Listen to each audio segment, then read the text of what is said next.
These rock outcrops are completely they are taken. I'm fascinated by them, laterite rock outcrops, because they have very unique floral communities of plants that are specially evolved for this 1 centimeter, half centimeter of mud along with lot of stones, and some are full sunlight.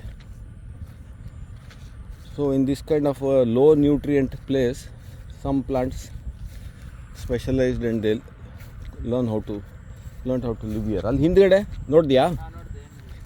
ಏನೂ ಇಲ್ವಾ? ಯಾರು ಹೇಳಿದ್ದು? ಹಾಂ, ಮರಿ ಅದೇ ಅಷ್ಟೇ. ಇಲ್ಲಿ 2-3 ಇದು ಮಾತ್ರ ಇರೋದಿಲ್ಲಿ.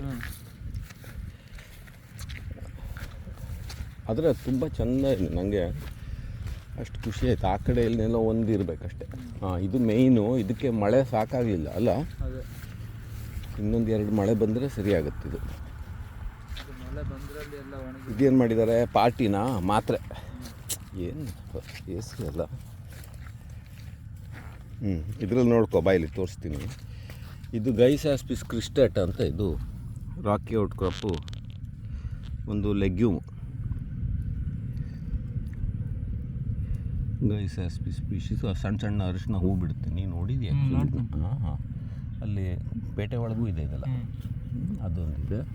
ಮತ್ತು ಬ್ಲೈಕ್ಸ ಮರಿಗಳು ಇರಬೇಕಿಲ್ಲಿ. ಇದೇನು ಸಣ್ಣ ಸಣ್ಣದು ಇಲ್ಲಿ ಕೆಳಗೆ? ಯಾವುದು ಇದು? ರೋಟೋಲ.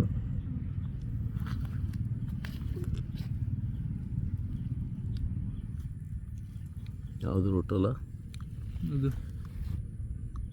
ಅದ್ರ ಪಕ್ಕ ಇರೋದು ಬ್ಲೈಕ್ಸ ಇಲ್ವಾ? ನಾನು ಬ್ಲೈಕ್ಸ ನೋಡಿದ್ದೀನಿ ಇಲ್ಲಿ.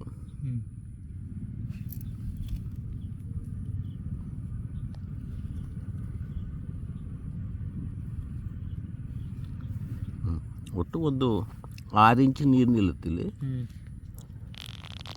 ಅಷ್ಟರಲ್ಲೇ ಒಂದು ಸಣ್ಣ ಪ್ಲಾಂಟ್ ಕಮ್ಯುನಿಟಿ.